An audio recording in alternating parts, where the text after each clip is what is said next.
it's time to sit back and relax with your favorite drink. And listen.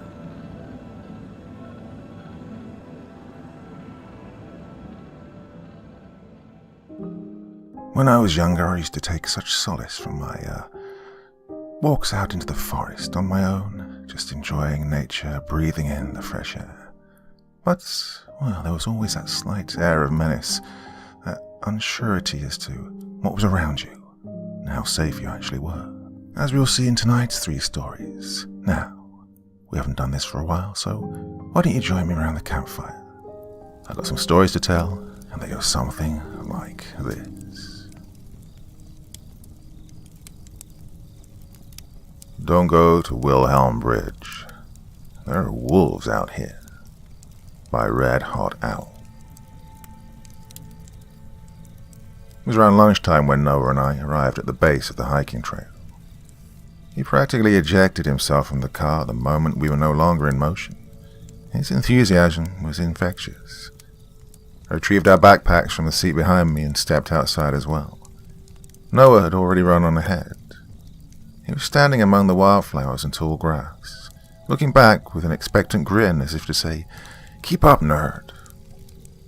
His disheveled mop of bleached curls and oversized t-shirt swayed in the warm, dry breeze. The poor guy was built like a flagpole, but hell if I wasn't into it at the time. I rolled my eyes with an amused sigh and jogged up to him, then tossed him his backpack, which he almost fell over trying to catch. The year was 2014. We were fresh out of high school and were now blissfully enjoying the remainder of our summer. The plan was to make our way up to some landmark called Wilhelm Bridge. Noah's parents apparently owned a cabin there that they rarely used, the perfect weekend getaway for a pair of eager teenagers desperate for some privacy. Well, the day was a scorcher. The woods provided cover from the sun's immediate glare, and there was no escaping the heat itself. It made an otherwise easy trek feel as if we were embarking on a goddamn expedition. Oh, please tell me there's air conditioning up there, or at least a working fan, I complained, while wiping streams of sweat from my forehead. Afraid not. Think Pops forgot his leaf blower last time we were there, though, if that helps. Noah answered with that trademark shit-eating grin of his, face glistening with perspiration. Very cute. The path tapered as we reached an impressive arrangement of boulders and rocks, likely the result of a landslide. I slowed my pace in order to retrieve the water bottle from the cluttered bowels of my backpack, which Noah interpreted as his cue to run ahead of me once more. He strolled up to one of the moss-covered slabs and then, for reasons best known to himself, determined that it was his duty to climb it. I shook my head and squeezed the plastic bottle, shooting a refreshing jet of lukewarm water directly into my mouth. God, I wish that were me, Noah teased from the presumed safety of his perch. It won't be if you keep it up. Let's go before I pass out. Hey, just a sec. Well, I had no choice but to continue supervising this 18-year-old toddler as he hopped from surface to surface. Eventually, after clearing a rather precarious gap, he latched onto the side of a particularly large boulder and clambered up to its peak. There he triumphantly sat, feet swinging and eyes honed in on what must have been an impressive view of the park. Well, you're lucky you're endearing. Noah stuck his tongue out in response, after which he went back to admiring the scenery. I conceded and plopped onto a nearby patch of flattened grass. Once seated, I squinted upwards at the looming evergreen, catching glimpses of the sky through its tangled mesh of needles and branches. Instead of taking the time to appreciate the untainted serenity of nature, however, for some reason I decided to broach the one topic that Noah hated discussing. So, when do you think we should tell our folks, about us? Predictably, his mood turned instantly sour. He threw his head back with a groan, clearly annoyed at me for reviving the subject. Oh, come on, man. No, I'm tired. I'm tired of sneaking around. I'm tired of lying. Tired of getting slapped away every time I try to hold your hand in public. My mom and pops aren't exactly progressive either, but I'm ready to do it if you are. Yeah, but I'm not ready. I'll literally get disowned if they find out. You know that. So what? You fine with pretending like we're not a thing, like I don't exist? Oh, God.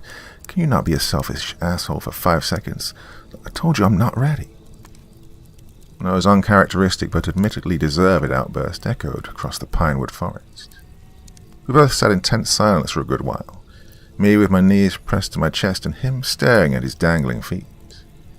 I chewed on my lips and averted my eyes in an effort to stave off the tears.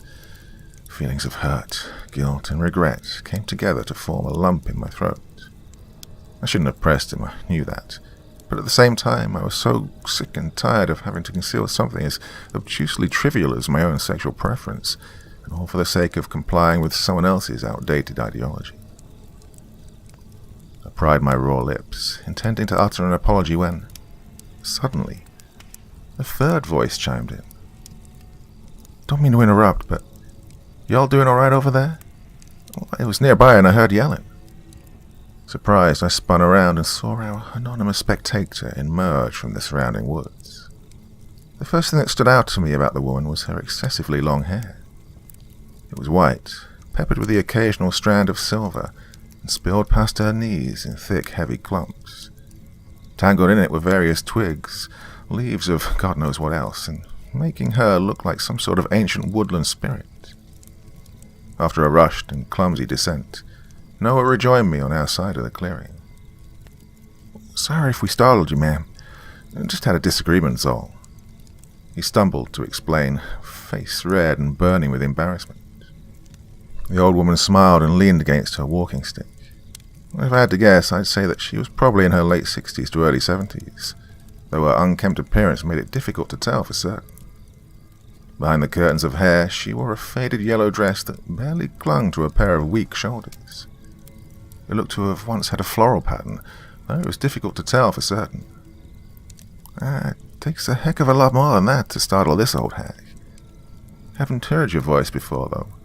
Guessing you ain't locals. No, ma'am, promptly confirmed Noah. You can drop the formalities, boy. Name's Agnes.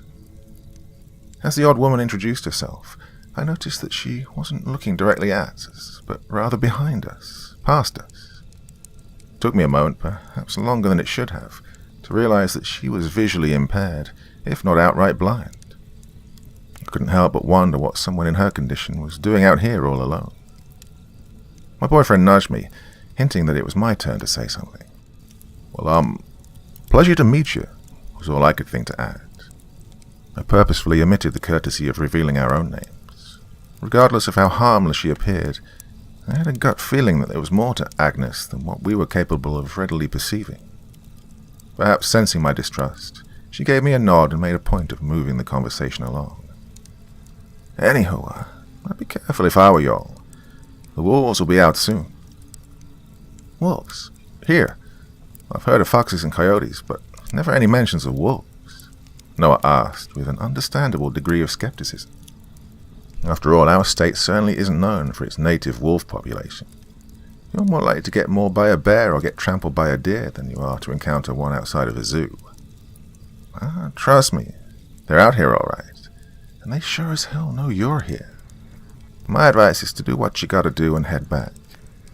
These woods ain't as safe as they used to be. Noah and I looked at each other, mutely concurring that the woman was clearly not all there. The sun was still beating down on us relentlessly, and we were eager to get a move on, so we thanked Agnes for the warning and continued up the trail. Once there was considerable distance between us and her, I looked over my shoulder and saw glimpses of the crone-like figure disappearing back into the woods. There was no evidence of her ever having been there, apart from the residual feeling of unease in the pit of my stomach. After some more strenuous hiking, we finally arrived beneath Wilhelm Bridge, which, contrary to my expectations, wasn't an actual bridge, but rather a natural arch between two neighboring cliffsides, effectively forming a sort of gateway. The lodge was a stone's throw away from it, situated near the center of another large clearing. It was quite the picturesque little property, straight out of a brochure or a lifestyle magazine. I've always been more of a city dweller myself, but even I wasn't immune to its rural charm. We shared a cold shower together and spent the rest of the afternoon indoors. As the day progressed, the torrid temperatures dropped to mostly manageable levels. We decided to have a stroll around the homestead before packaging up and heading back. Turns out that sightseeing is significantly more enjoyable when you aren't on the verge of heatstroke. Who knew? We watched the once oppressive sun now dip behind the hills, dying in the sky in a palette of reds and oranges, which gradually gave way to an encroaching tide of greyish blue. "Holy sh!" Noah exclaimed, before cutting himself off. At first I thought that he was enthralled by the view, until I looked over and saw him veer off in a seemingly random direction. Here we go again, I thought.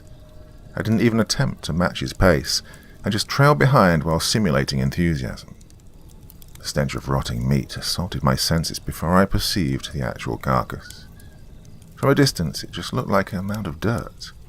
Then I noticed the antlers, and then the swarm of flies hovering above it. There, sprawled along a shallow ditch, was the half-eaten body of an adult deer.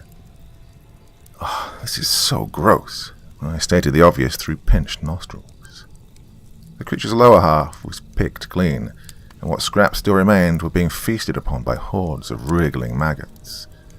Flaps of fermented flesh hung from exposed ribs, mired in a sickening miasma of decay. I think the weird old prune might have been telling the truth. I glanced down at Noah, who was squatting next to the dead animal's skull and poking it with a branch. He gingerly pushed the fur around its neck aside, revealing multiple bite marks. We, of course, weren't exactly qualified to determine whether the culprits had indeed been wolves, but the woman's ramblings didn't seem so far-fetched all of a sudden. "Let's go grab our shit and go." I pulled my boyfriend up to his feet, and we quickly made our way back to the lodge. Dusk was starting to settle. A peculiar sense of gloom hung in the air. As I pushed the front door open, I was greeted by an unexpected yet familiar visage. Blocking the cramped entryway was none other than Agnes herself. The sightless, scrawny woman stood there like a pale apparition, her form outlined by the dimness of the interior. "Lock your damn door," she remarked with a plain tone, and retreated further inside, ushering us both to follow. We did, albeit with a substantial degree of uncertainty. Our uninvited guest cautiously maneuvered between the furniture. I heard her joints pop as she found a suitable seat by the cold fireplace.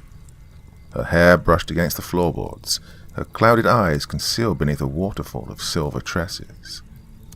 Mustering a modicum of courage, I said, "You shouldn't be here." Agnes proceeded to snort in amusement. She tapped her long, spindly fingers against the arm of her chair. "Funny, I was about to say the same thing." As if to emphasize her point, a choir of longing howls suddenly tore through the stillness outside. I felt the tension from before rise from my stomach to my chest, evolving into proper dread. Noah rushed to the nearest window while I just stood there, glaring at the hag, who in turn looked utterly aloof. "How about it, fellas? You all believe the weird old prune now?" "What do you want?" "Watch the tone, boy. I'm trying to keep you safe." "Keep us safe? What? Why? From what?" "From the goddamn wolves," she shouted, rising slightly from her chair with unexpected vigor. "Ain't you listening to what I've been telling you? I'm the first. They're here 'cause of me, and I don't want any more fools dying 'cause of some old grudge." "Chill, lady. What the hell are you—" All of a sudden there was a thump, closely followed by a rattle. Noah slowly withdrew from the window. His expression was a blend between complete bewilderment and fear, the kind of fear that debilitates you and leaves you unsure whether you're meant to flee or hold your ground. As I peeked over his shoulder, I noticed that the glass was still shaking, as if someone had slapped it before running away. I gently squeezed past my terror-stricken boyfriend, walked up to it and leaned in. Just as I was about to announce that there was nobody out there, a human fist collided with the pane, this time causing it to explode. Shards scattered like shrapnel. Reaching in, the meaty hand wrapped around my throat and pulled me towards the window, dragging my entire body through it, before dumping me onto the wooden porch outside. Shattered glass crunched beneath me as I landed. I rolled onto my hands and knees, straining to produce a cough. Noah shrieked in the background. His voice was quickly drowned out, though, by a cacophony of barks and ravenous growls. I had to get to him. I had to. Ignoring the bitter taste of blood in my mouth, I looked up at my assailant. Standing over me was the figure of a man, a large, corpulent man, with arms twice the size of mine and a bloated gut to match. There was a disgusting sheen of filth covering the entirety of his naked body, and consequently suffocating the inflamed sores that occupied its various greasy crevices. The most grotesque feature of them all, however, was undoubtedly the face. His nose was pressed against his skull and his lips were peeled back, revealing blackish gums that had curved, dog-like canines protruding from them. Images of the bite marks around the dead deer's neck flashed briefly before my eyes. The beast man unhinged his oversized jaw and snapped at the air in front of me, drool seeping from beneath his carnivorous teeth. I wanted to crawl away, but as soon as I reached the edge of the platform, I realized that there was nowhere left to go. Multiple sets of hungry eyes stared back at me. There was an entire pack of those freakish amalgamations surrounding the lodge, each more inhuman than the last. I saw a tall woman whose deformed and disproportionately long limbs allowed her to exclusively walk on all fours. Then there was a man with sharp ears and half his body covered in fur. Behind them both was something that could hardly be categorized as a person, possessing claws and a fleshy, languid appendage that vaguely resembled a tail. Well, I'd compare them to animals, but that would imply a degree of inculpability. They weren't driven by simple instincts. There was intent behind their viciousness, and their wretched forms only reflected it. There was a wet snarl in my ear, followed by a sensation of weightlessness, before I was slammed back down against the unforgiving red wood. The air was knocked out of my lungs. I would have cried in agony if I could. The mutant crowd of spectators jumped with sadistic excitement. Some chanted garbled phrases that were impossible to decipher over the ringing in my skull. Others just yapped and howled, encouraging my abuse. Using my elbows, I desperately tried to pull myself forth, only to be picked up for a third and final time. The hulking mass of greasy flesh lifted me above his head, and once again savagely bounced my limp body off the wooden deck. Something audibly snapped. I couldn't tell whether it was a loose board or one of my ribs. Helpless and gasping, I lay there among the broken glass. The world kept fading in and out. Darkness occupied the corners of my waning vision and, in spite of my efforts to stave it off, to remain conscious, it eventually swallowed everything, including me. I was standing beneath Wilhelm Bridge. The trees around me bore shades of autumn, and the air smelled of rain. Across from me, bathed in the shadow of the rocky archway, was a young girl. Her black hair was tied in long braids that had small charms interwoven into them. Her dark, narrow eyes glared at me spitefully, her lips curled in disdain. I noticed that she kept tugging on the hem of her bright yellow dress, which was dotted with flowery motifs and looked slightly too big for her. She was trying to conceal the bump inside her stomach. Given her age, the implications of a pregnancy were disconcerting to say the least, especially coupled with the clear signs of abuse, like the purple ring of bruises around her neck. She bent over, picked a tiny rock off the ground and threw it at me. It bounced against my chest, landing squarely at my feet. Tears of hatred and frustration rolled down her face. The young girl grabbed the fabric around her swollen belly, clenching it in her fist. Suddenly a bitter smile tore through her face. "You know what? I think I'll call her." Every word was laden with venom and vengeful malice. Agnes. I was stuck in the role of a passive observer, watching through someone else's eyes as dark red bubbles began to appear around corners of her grin. Something was trying to crawl its way out of her. She lurched back, pressed her palms to her stomach and, after what felt like hours of painful retching, a long bony arm burst forth from her mouth. The ghastly appendage flailed aimlessly before digging its beast-like claws into the host's lower jaw and stretching it past its limit, leaving ample room for another set of fingers to emerge, and then a wolfish skull, and then a torso, and then a leg. My senses were polluted by the familiar stench of rot. I looked down. In place of the pebble that was previously thrown at me was the decaying head of a deer. Its lolled tongue began to twitch. It turned its sunken, dead eyes up at me and said, Marcus, for God's sake, please wake up." My eyes shot open. I tried to sit up, but a sharp ache in my ribs forced me to reconsider. I was back on that porch, only now I had Noah kneeling by my side. I heard him breathe a tense sigh, presumably relieved to see me conscious again. He hastily brushed some of the glass off of me, and before I could ask him what was going on, I was already being pulled to my feet. The pain spread, radiating through my upper body, but I did my best to block it out. Though my mind was still rattled, Noah's trembling tone was enough to convey a sense of urgency. "Come on, get up. We gotta go." What? As I reluctantly guided my eyes away from Noah's pleading expression and towards the clearing, I was greeted by a sight that was terrifying as it was surreal. Blood flowed freely from the recently decapitated torsos, dyeing the grass beneath them crimson. There were limbs and other minced body parts scattered haphazardly about. Guts hung from branches like some sort of twisted Christmas display, with a disembodied shell lying lifeless beneath it, features frozen in a mute scream of agony. A layer of gore was splattered across every conceivable surface, but it was the imposing figure at the center of the hellscape that truly made me question my sanity. It stood as tall as the trees, a gangling bipedal sculpture of muscle and protruding bone. Its skin was stretched so tightly that I could see the individual vertebrae shifting in its back. It was hairless apart from the pale mane of blood-stained fur dangling from its skull, mercifully obscuring its true visage. Only its lupine muzzle stuck out from between the strands, aligned with rows of jagged, interlocking teeth that couldn't even fit inside its own mouth.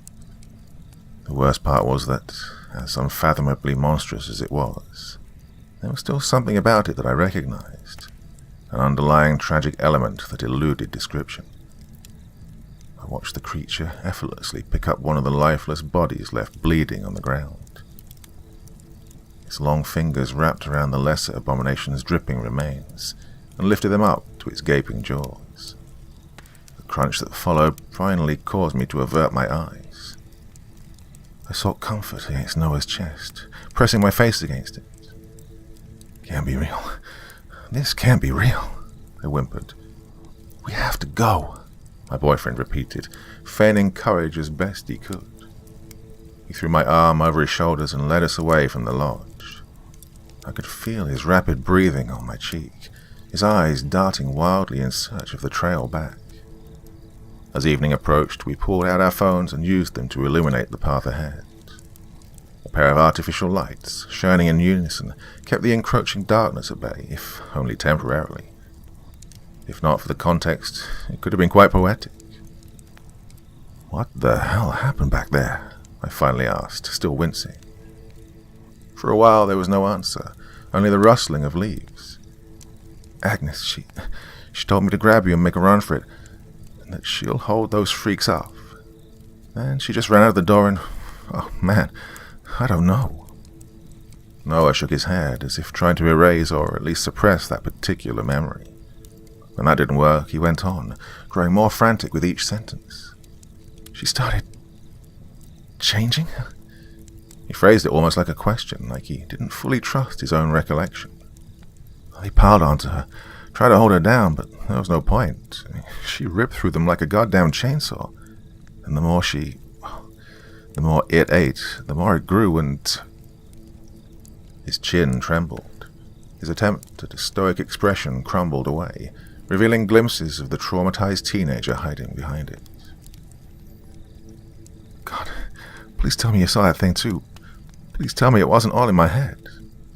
"It's okay, I saw it too," I assured him, in the most comforting tone I could muster, though, in truth, a part of me still held out hope that this was all a cruel dream. One by one, stars twinkled into existence. Wilhelm Bridge became a distant silhouette against the dimming sky, and soon dipped behind the forest entirely, as if it never existed.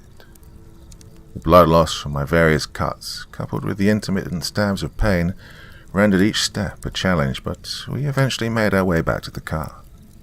Noah ended up driving me to the nearest walk-in clinic, which thankfully wasn't very far. It turns out I was right about the broken rib. I was apparently quite lucky that it didn't puncture a lung. Took half a year, but I eventually made a full recovery, save for a few unsightly scars.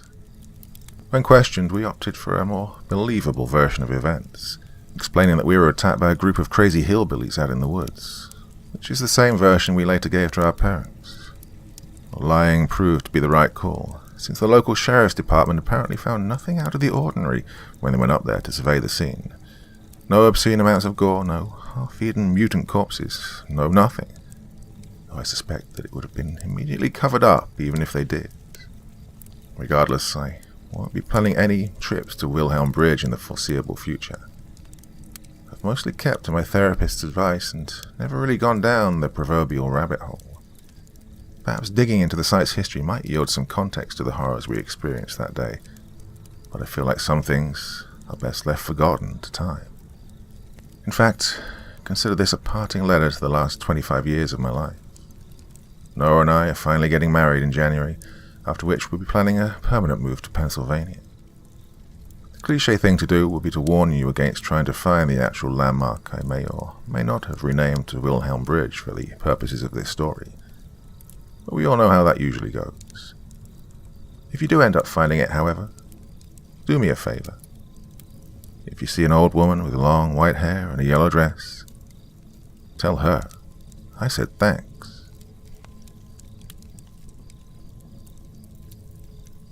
The Moose Man by Feisty Environment. What if you get attacked? What if you catch a disease? What if you... I silenced my childhood friend, and, at the time, high school sweetheart Brian, with a finger over the mouth. Brian was a protective boyfriend, occasionally to an annoying extent. Despite this, I loved spending time with him. I suppose the fact we'd known each other since 3rd grade helped out. It's only 3 nights.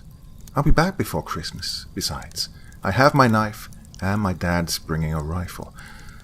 I would pay to see a wolf try to handle the power of a .22. I wasn't. We were suddenly cast into darkness by the gas-powered lamp which had previously lit up the inside of our clubhouse going out. I sighed and moved the piece of plywood which acted as the door. Sunlight flooded the walls and floor, and we both gave a sharp inhale at the assault on our eyes. I exhaled as my eyes adjusted to the outside, and I got up to leave. Our clubhouse was constructed within an old gravel pit, which was used as a trash storage by the nearby supermarket and the construction crew which built it. The high mountains of grey rocks were surrounded and covered by empty boxes, spare 2x4s, and sheets of corrugated tin and plywood alike. We'd assembled our house over the span of 3 days. 2 2x4s had been driven into the sides of the gravel mountains, which created a short canyon near the back. Plywood and metal was used for the wall in which we had installed our door, as well as the roof. An old nail gun was stashed in one corner, in case a drunk or hobo wandered in while we were there. It only had enough gas to fire a few shots, but we only had 3 nails, so it didn't matter. A tarp had been used for insulation, as well as a way to keep the sunlight from leaking in. We'd used one of my dad's old gas-powered camping lamps to light it up. A lamp which was now out of fuel. Brian followed me out of the clubhouse, giving a slight grunt as he moved the plywood door back in its place. I pecked him on the cheek as we said our goodbyes, and we rode in separate directions on our bikes. One day, and a 4.5-hour drive later, we were at the back of the campground. The park ranger gave us our favourites, a 20 years of membership reward. The site was larger than the rest, and had a few layers of seclusion provided by the verdant July pines.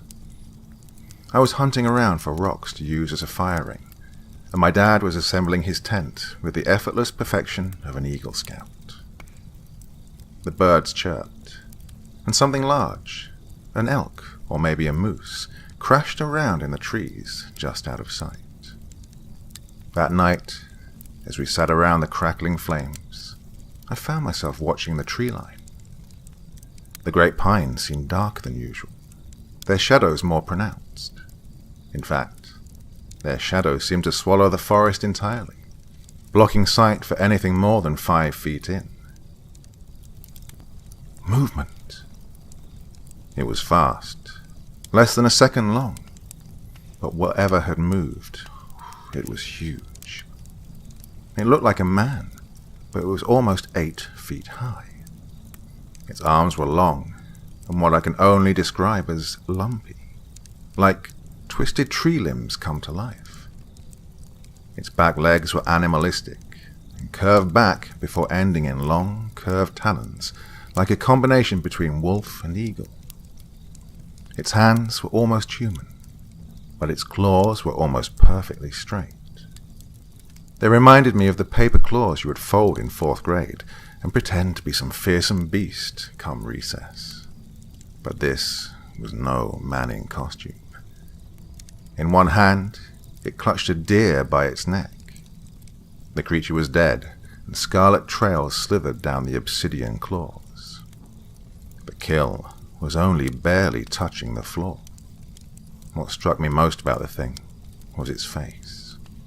It was covered in a great mask. It reminded me of one of those cow skulls that you see in every Western movie, but it was elongated and far too thin. Instead of curved, thick horns, there were wide antlers. They ended in sharp points, which were coated in a brownish-red substance that trickled down like paint. Hey, you all right? I split my mind from the trance I'd developed and pulled the sausage, now a blackened crisp likened to a cattail, from the fire. I inspected it, then chucked it into the fire. I grabbed a new one and impaled it on my stick before returning it to the fire. My dad took a bite out of his. Oh, you look like you've seen a dead body. I pondered this before responding with, yeah, I'm fine. Just a wolf or something. You want me to take a few warning shots? My dad asked with a chuckle, before drawing out the long rifle from the other side of the log. No way. I'd rather not get kicked out on our first night. My dad took another bite from his sausage. I withdrew mine from the fire and loaded it into a bun before adding a stripe of hot sauce. I looked back to the trees. Whatever I'd seen there was gone. How very naive of me. I woke up at, according to my watch, 2:27 a.m. in my one-person tent 40 feet away from my father and 30 from the picnic table which held our gun. In its case, my dad isn't a moron. I sat up in my sleeping bag, rubbing the sleep from my eyes. My toes, despite the 20-degree sleeping bag, were freezing. I wrapped my hand around them, encased in their wool socks, while I tried to figure out why I'd woken up in the first place. The interior of my tent was warm enough to keep me asleep. The crickets were a sound I was used to as a Colorado native. I finally realized the second set of breathing 5 minutes after I woke up. I couldn't imagine how I'd missed it. It was extremely heavy, but it wasn't my dad. He snored, but he didn't snore that loud. It was likely an elk. I figured they were creatures of the night, and if it were a wolf, I could try to stun it with my flashlight and yell for my dad to get the gun. If it was some pervert who'd found his way to me, then I'd get the gun and deal with the problem myself. My fingers found the cold ocean blue steel body of my flashlight. My thumb pressed against the nylon-covered button on the back. I got ready to yell, and then swung. The moment my light turned on, the tent was flooded with a synthetic yellow light from the flashlight. I scrunched my eyes together, and I heard who, or whatever was outside, hiss in surprise and pain. My eyes adjusted to the light, and I got a good look at the silhouette of my nighttime visitor. Oof, I nearly relieved myself when I saw it. The antlers extended wider than my light allowed, but the sharp, spear-like points were all too familiar. I saw the small, half-centimeter high ridge that protruded down the skull-like mask of it. The arms were great boughs come to life in the form of powerful arms, and the front claws were almost perfectly straight, but had sharp triangular points, an almost exact copy of the origami claws of my youth. One of its hands covered its eyes to block the sunlight. I let out a trembling breath, hoping, praying to every single deity I could imagine, Odin, Ra, God, even the driving force beyond cosmology, that whatever was near to my tent would retreat back to the shadowy tree line. It put down its hand, and I gave a single, high-pitched scream at what I saw. The dark silhouette of the head and body was blocking the light, but the eyes were non-existent.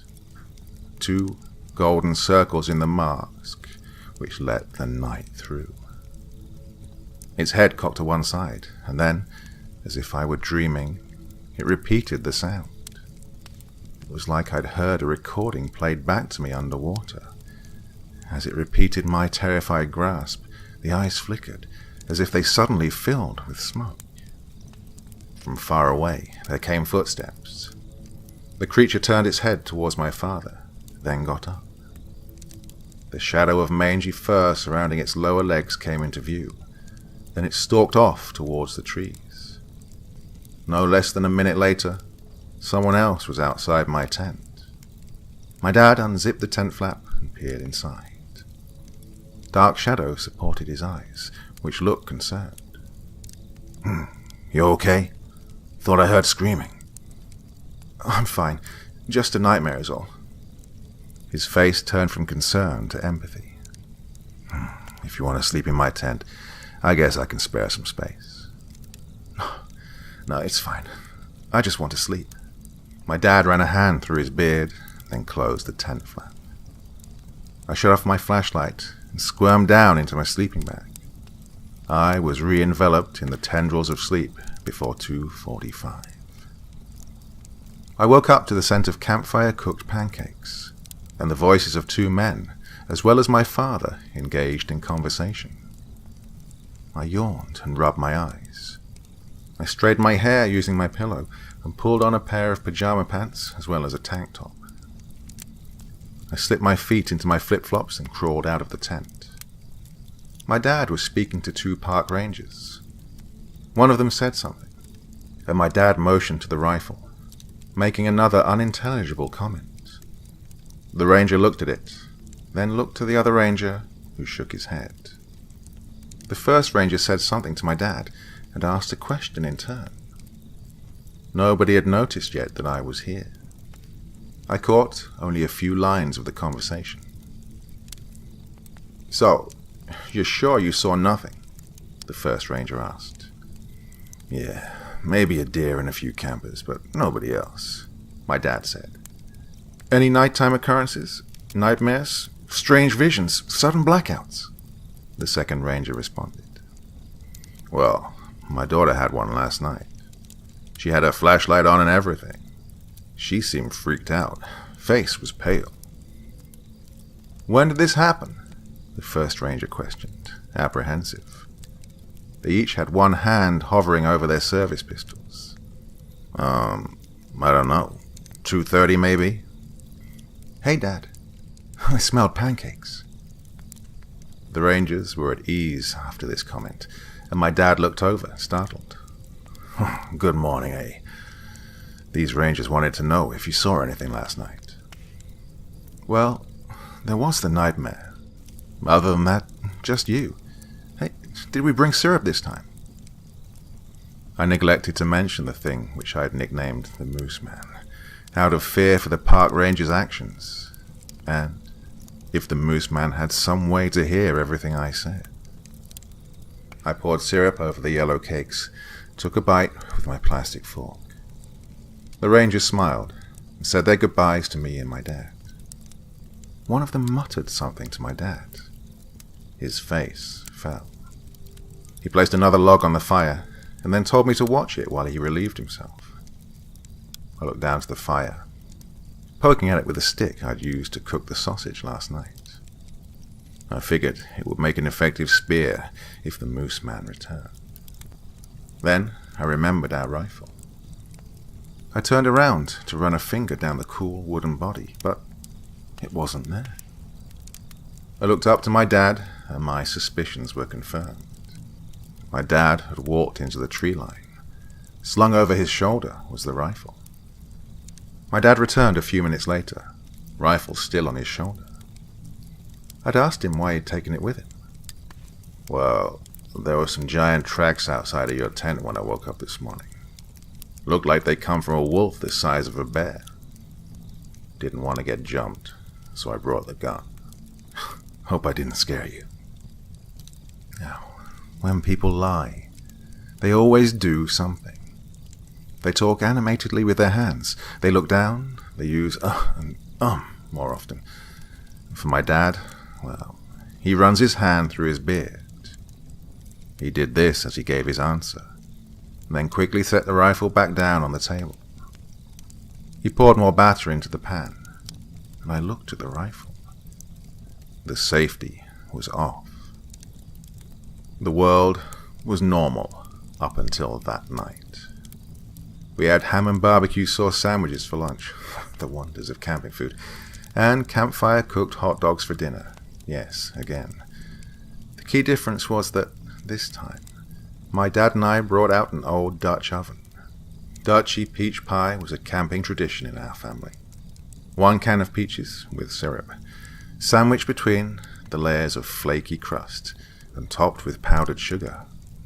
It was delicious if done right, but doing it right took almost 3 hours. By the time we were finished, it was almost midnight. My dad had just lifted the top of the Dutch oven off to check the pie when we heard something that chilled us to the bone. Imagine a wooden creak sound, but almost twice as high-pitched and 10 times as loud. The birds in the trees flew to the sky, cawing, hooting, and twittering as they flapped away. The crickets and frogs were silent. I wouldn't be surprised if the whole campsite was awoken by the loud, screeching rumble. I looked at my dad, who was watching me. "What the hell?" I asked, dumbfounded. My dad's head snapped around. Coming from the thin layer of trees that separated us from the rest of the campsite was the unmistakable sound of twigs and leaves crunching beneath feet. I grabbed my knife, and my dad pointed the rifle towards the shrubbery, which was violently gyrating back and forth. My dad's finger was curled around the trigger, ready to send a shot into whatever was going to burst forth at any moment. "Hey, stay behind me." The park ranger, who wasn't one of the first two, came forth from the trees. My dad lowered the rifle, and I placed my knife back on the table. The ranger stumbled over a tree root and looked around. In one hand he held a flashlight, which was off. In the other, a giant silver revolver. "You guys the only ones here?" he yelled out. Yeah, just me and my daughter." The ranger stepped forward. He didn't put his gun away. "You see anything strange? Any bones, antlers, large creatures?" "No, nothing since..." The bush line twitched near my tent. It was a small movement. The ranger pointed the gun and flashlight at it and turned the light on. It was a raccoon. The creature pawed around at the ground, picking up and eating small items we couldn't see. It zigzagged back and forth, sometimes returning whatever he picked up to the dirt. "Station, this is 17. Raccoon near 1 tent. No sign of 2 or Beta. I'll call in with any update. The ranger shone his light back to the raccoon. It was gone, but there was something on the ground in front of my tent. The ranger walked forward to it and lifted it up. I could barely make out what it was, but it was curvy and human-shaped. The ranger looked at it for a few seconds, then turned around and looked toward me. He looked at the thing's back. His eyes widened. He yelled into his radio and then ran back towards me, his gun trained on the trees. He got back to us and turned towards me. "Ma'am, did you see anyone other than your father tonight?" "No. What?" "Sir," the ranger said, turning towards my dad, "if you or your daughter have seen anything, and I mean anything, then you have to let me know, okay?" The solemn look on his face said it all. I said nothing. That night, despite the pie, a slice of which the ranger politely declined, was the single, unequivocally worst night of my life. It started around 1:30 a.m., a series of long, heavy footfalls, like snow crunching beneath the ground. Then I heard the breathing. When I was 5 years old, we lived in a house which had one of those old furnaces, the ones which could roar like a strange tone, with the occasional click. That furnace terrified me. The breathing I heard reminded me of this furnace. I heard the unmistakable creak of wood, followed by the soft thump of something hitting leaves and twigs outside my tent. The breathing slowed. Then I heard the soft clink of metal on metal. My hand shot out, grabbing my flashlight from the bag, then shifting my shirt to the side, drawing my knife. It flipped open with a click that was music to my ears. I leaned forward, preparing to launch myself. If it was who I think it was, I would drive the blade into one of the long nose slits of that horrible mask. The tent flap slowly unzipped. With a blood-curdling scream, I flew forward, but the moose man was ready for me. He folded to one side, and I dropped into the dirt. I whirled around, but the moose man was on top of me. He was surprisingly heavy. The mask was even larger up close. I could have reached out and not even got my fingers around the tip of the antlers. He let out another one of those ripping screams we'd heard from earlier that night. I was overcome with terror. Then I remembered my knife. I looked to one side. The handle was a few inches away from my fingers. I struggled to reach it, but the moose man was keeping me in place. It placed a hand on my right shoulder. The claws acted as a cage for my arm. It reached its other hand up, ready to strike. I lunged sideways, wrapping my hand around my knife. I thrust it forward, straight into where the eye should have been. The blade hit what felt like stone. The beast cried out and slammed its hand down to where my head had been a second earlier. I slipped downward. I slammed my elbow into the knee of the thing. It stumbled down, then reared up to its full height. I made a dash for my drop knife. The beast reached up to his mask and pulled. I only caught a glimpse of what was under its mask. I was overcome with an extreme wave of nausea. I closed my eyes and looked away. From somewhere else, someone, my father, yelled. 2 gunshots cracked the night. I heard a second voice, one who I presumed to be a park ranger, yelling something out. Another volley of gunshots rang through the air. The beast roared its furnace-like roar. There were 3 heavy footfalls, then the unmistakable sound of someone dropping. At least 6 rushed footsteps approached. More gunfire. The beast roared and scampered away. The trees returned to normal, and the gunshots stopped. Someone grabbed me by the shoulders. I shrieked and kicked my dad in the shin. He gave a heaving groan. Someone else grabbed my legs, and a second man took my arms. I looked at the 2 rangers' faces, both plastered with fear. My breathing slowed, my tears stopped, and the rangers relaxed. It took almost 2 hours for me to tell my story. Another 1.5 for my dad to tell his. We were both held in the Rangers Station jail, under guard by a huge man with a gun to match. By the time everything was figured out, the other campers were cooking on the fire, talking about all the sounds that they'd heard.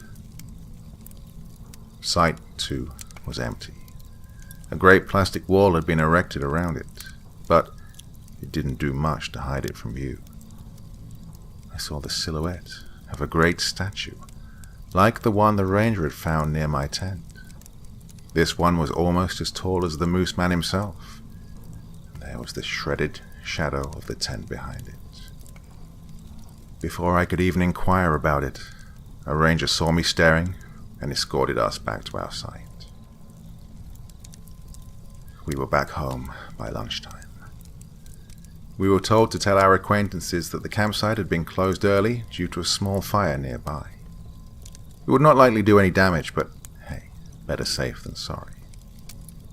As far as I can tell, nobody knows about the Moose Man. I've tried to forget the whole thing, and hope that writing this story helps with that. Because, well, every few weeks, I have this nightmare. I'm running through the woods, and I can hear something behind me. It is large and fast. I trip over the wall, and I turn around to see the Moose Man thundering towards me. It stops when I can see his mask. I wake up, and I see the shape burned into my vision. I love the Colorado Rockies.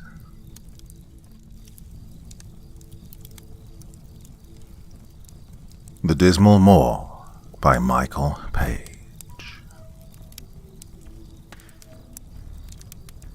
Fuck you! Nathan Keene screamed at his grandmother. Her quivering lips stiffened and sucked in a gasp. The widening sclera of her aged vision looked as though they'd pop out of her skull. With all the strength his little hands could summon, Nathan slammed the door behind him.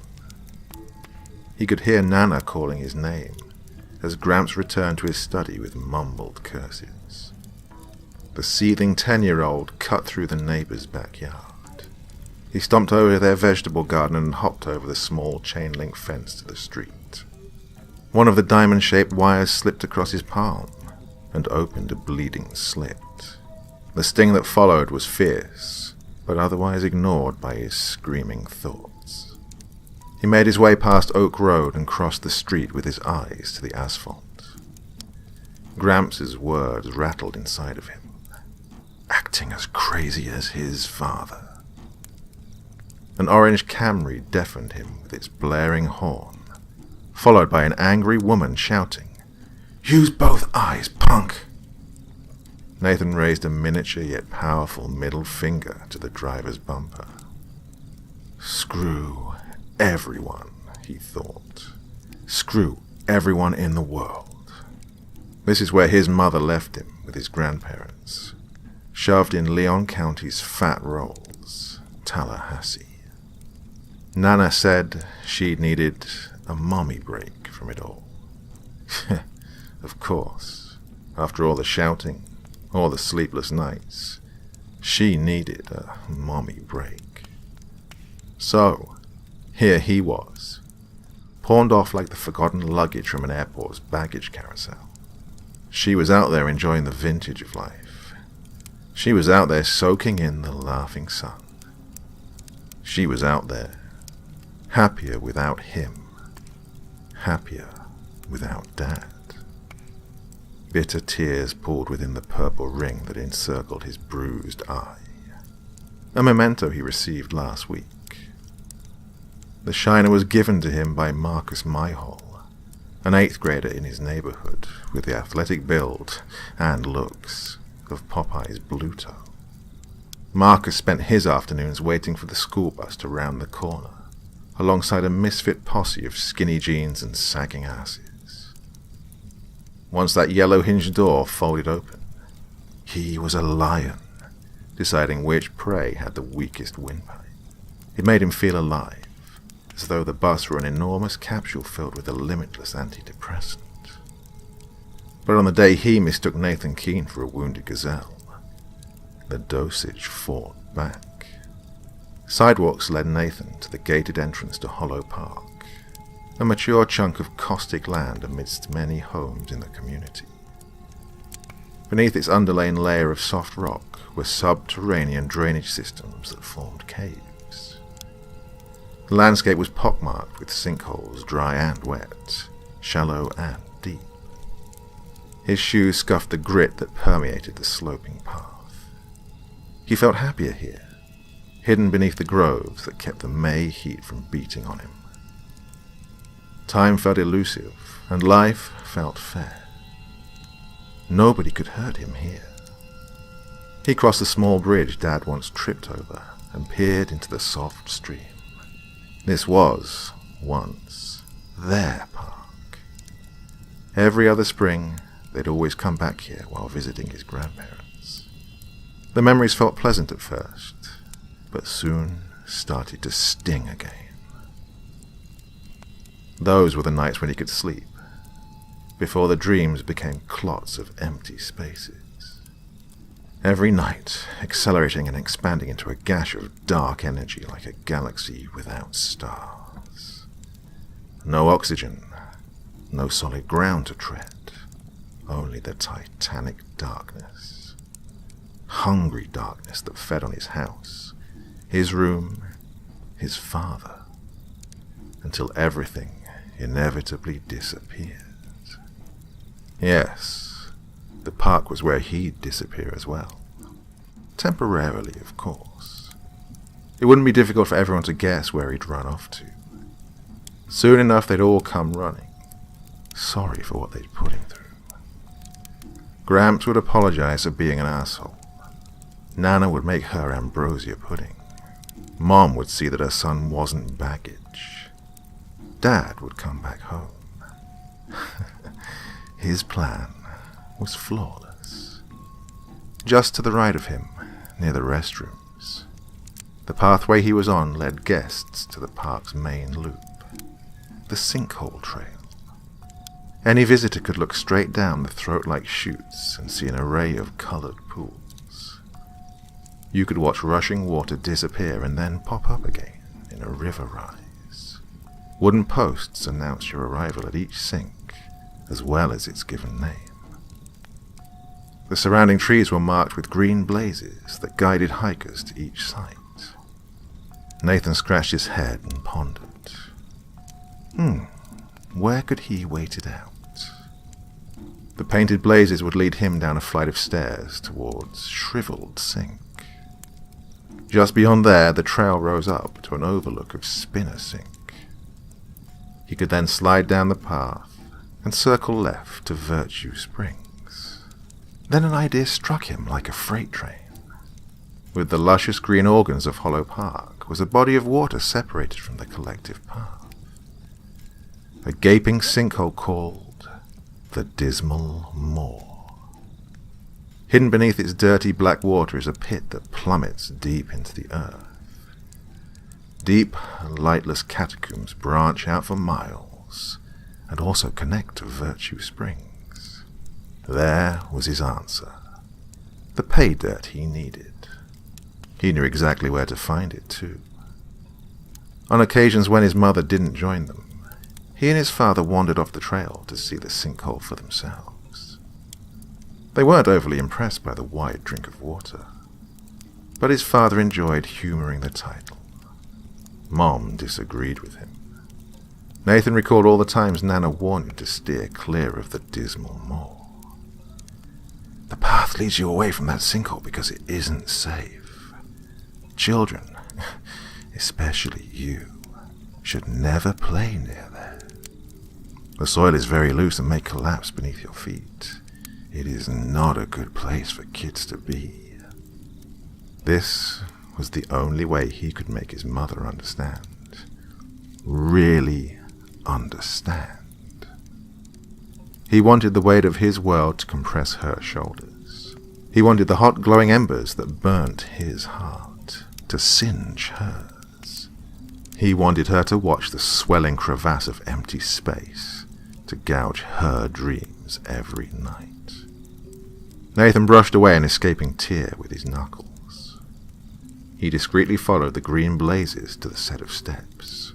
They lowered into a depression with a wooden post that read in large, white letters, "Shriveled Sink."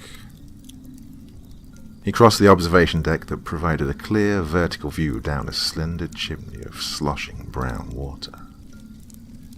He idly wondered if tossing in a coin would earn him a wish. The trail climbed out of the crater and began its curvature towards Spinner Sink. His brown eyes traced along the sides until he found the cutaway that his father had discovered. He paced his sneakers over the brushes of wiregrass that tickled his legs. Ahead of him was the oval rock they both pissed on once. Not too much farther past that were the magnolia trees that resembled his teacher's hairdo. Before long, he arrived.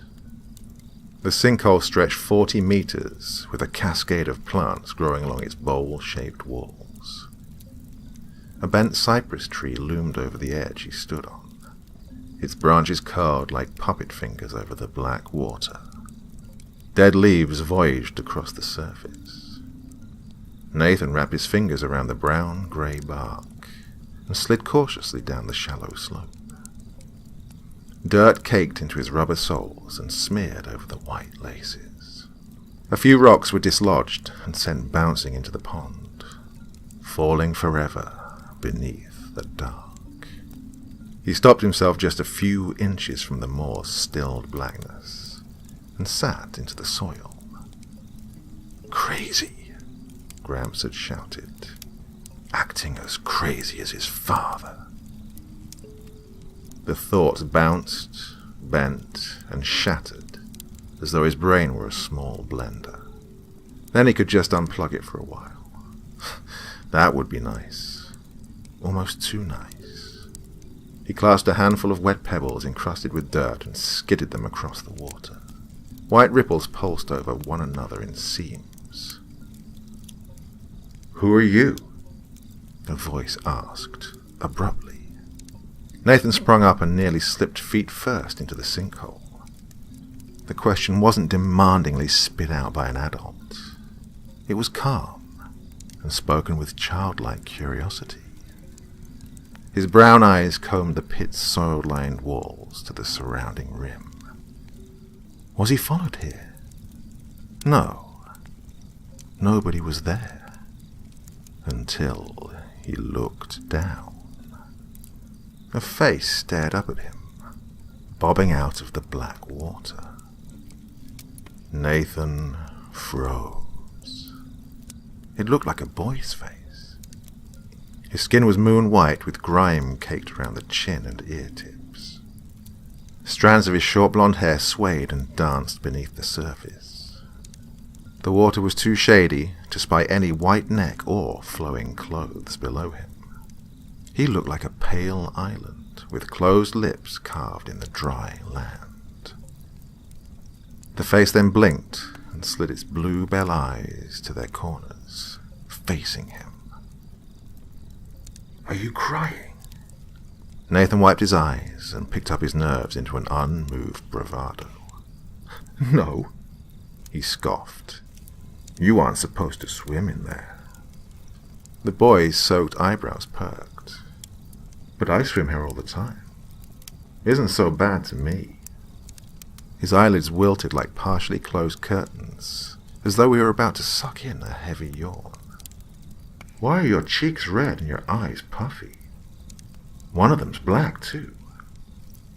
Nathan grinded his teeth and now felt self-conscious. This kid had some nerve showing up uninvited and now examining him. Was he on trial or something? I wasn't crying. What do you care? I do care. Why? We've never met before. Nathan's stare became slits. Good point. I'm James. The face winded its lips into a misshapen smile.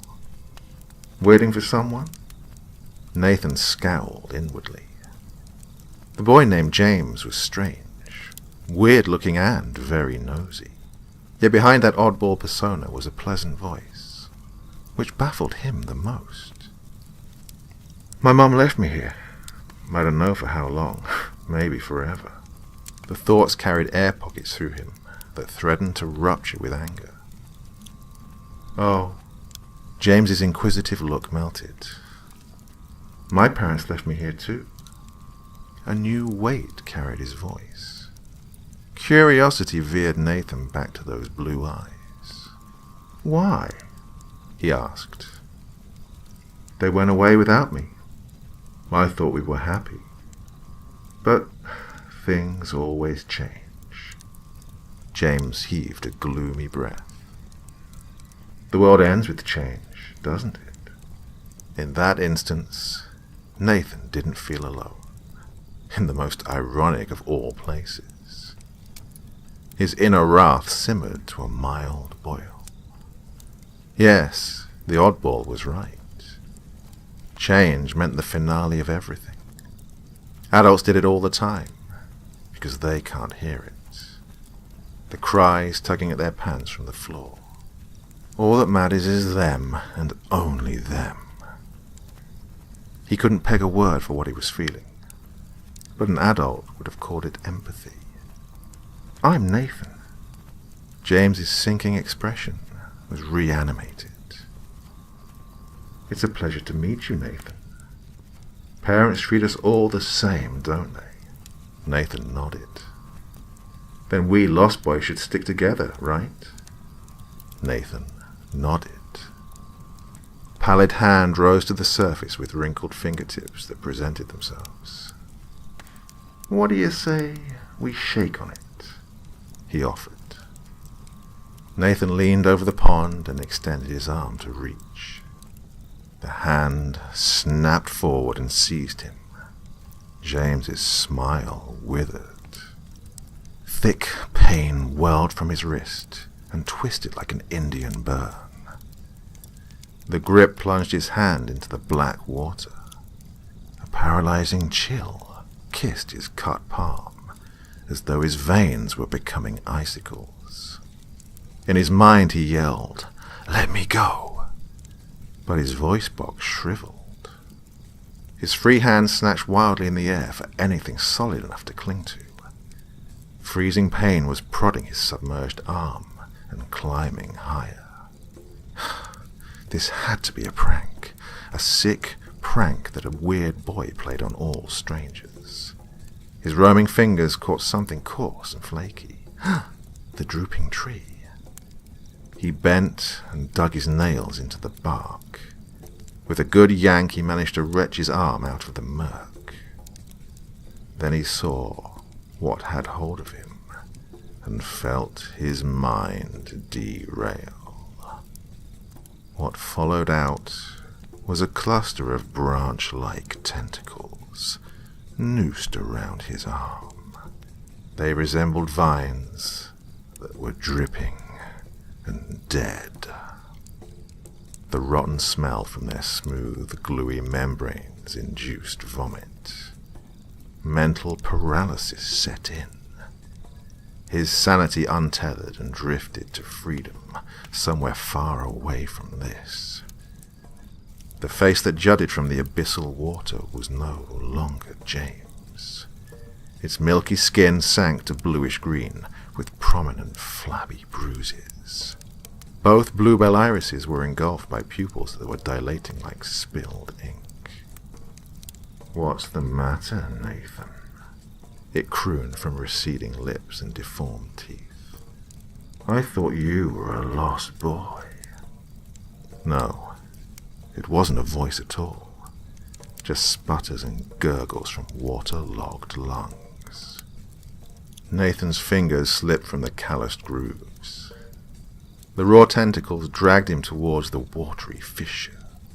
His sneakers dug into the earth to cement himself from the sticky knot's unrelenting pull.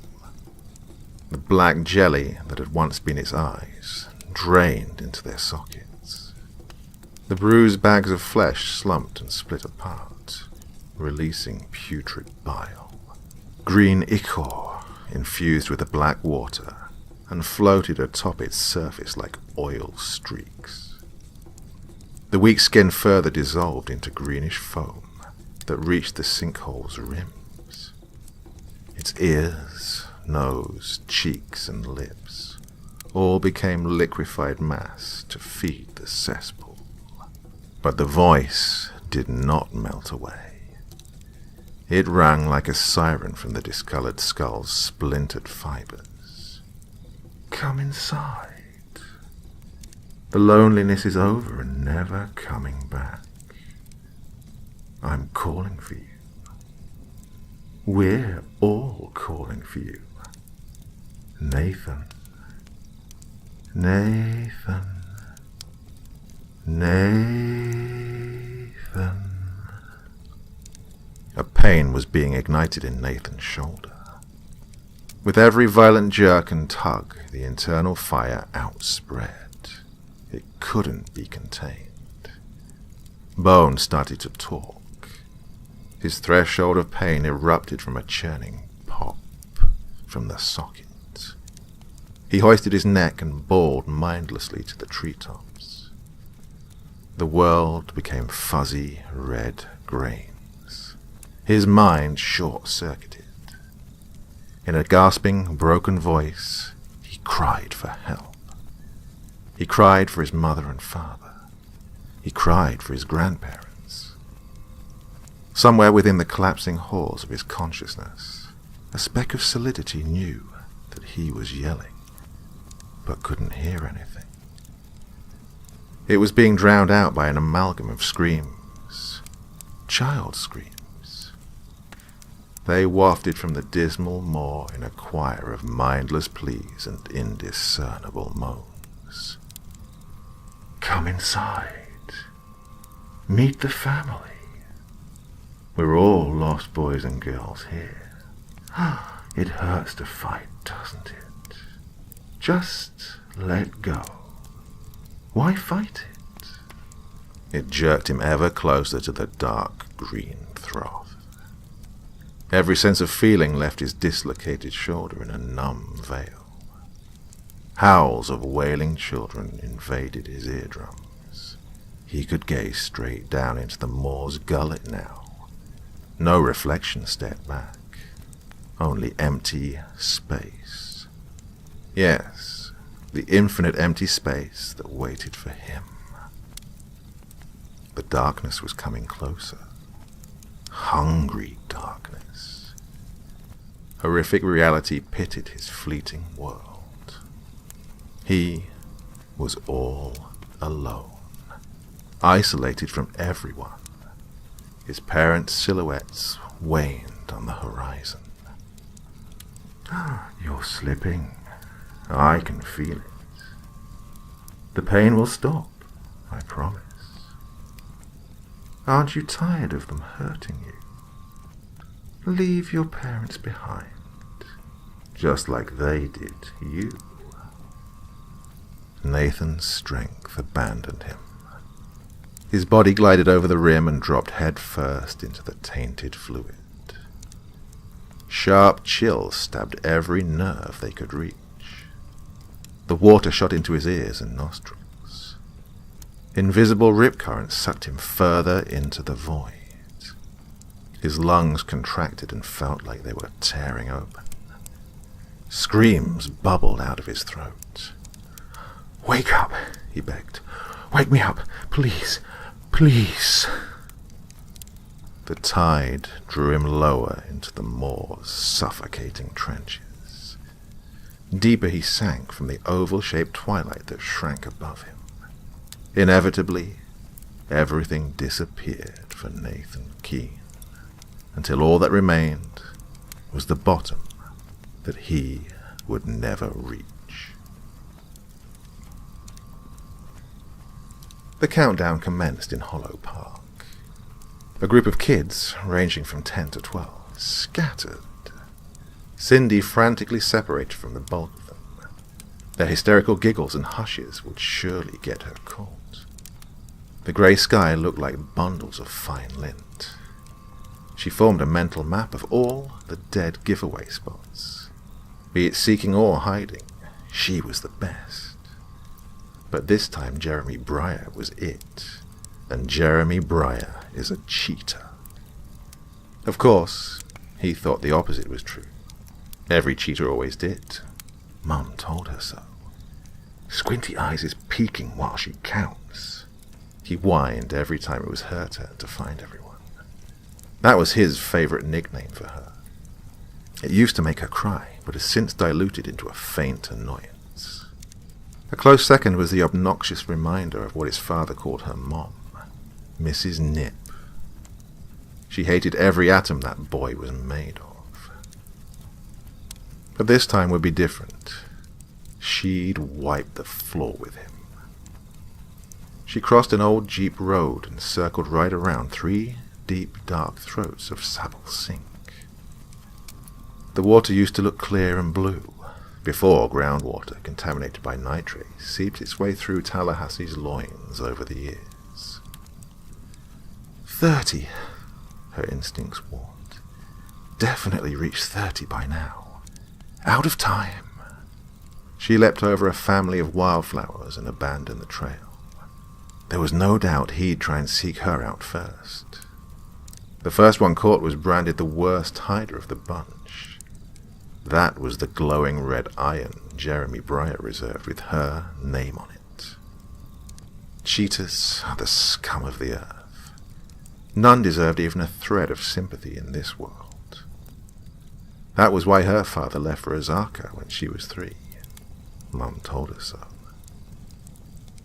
She stopped. There were bands of bright yellow in between the trees that tangled around their trunks. Police line, do not cross, was scribed in pitch capital letters. Caution tape. She'd seen it before, mostly downtown for strayed voltage warnings. Why Hollow Park, though? Curiosity overwhelmed her as she maneuvered past the barricade. The earth in front of her dipped into a round crevice. A pool that resembled tar gathered at the bottom. It was a sinkhole, but not just any run-of-the-mill sink for tourists to gawk at. No, this was the Dismal Moor.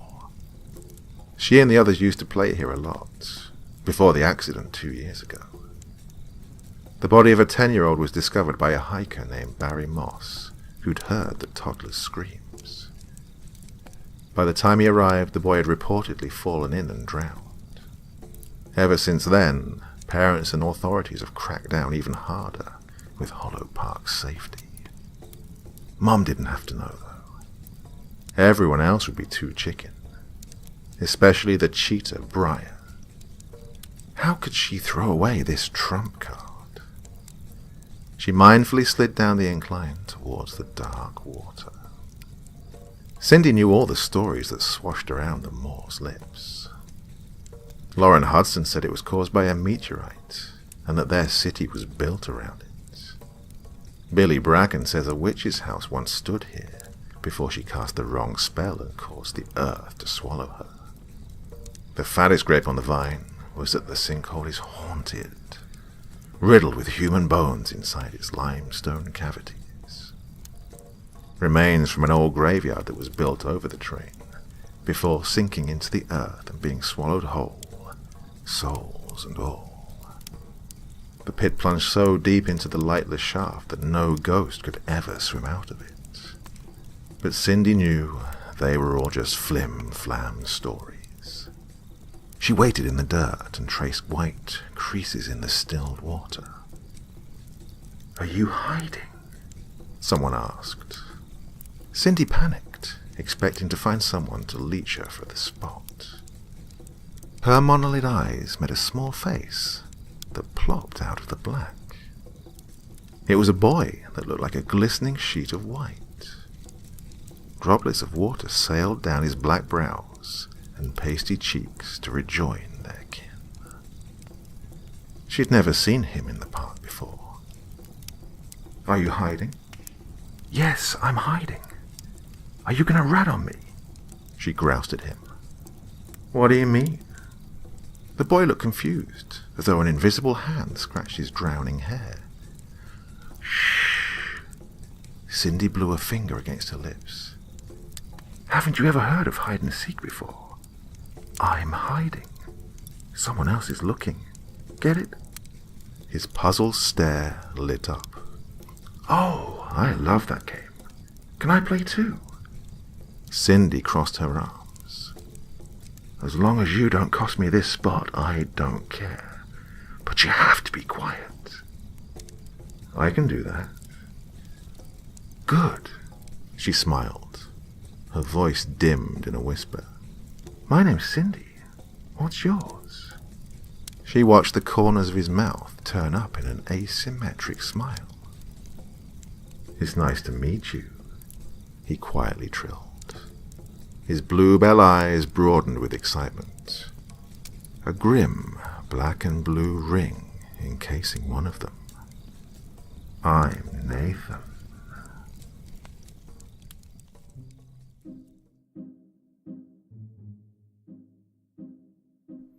Thank you so much for taking the time to listen to this story today. Really means a lot to me and to the author of the story, of course.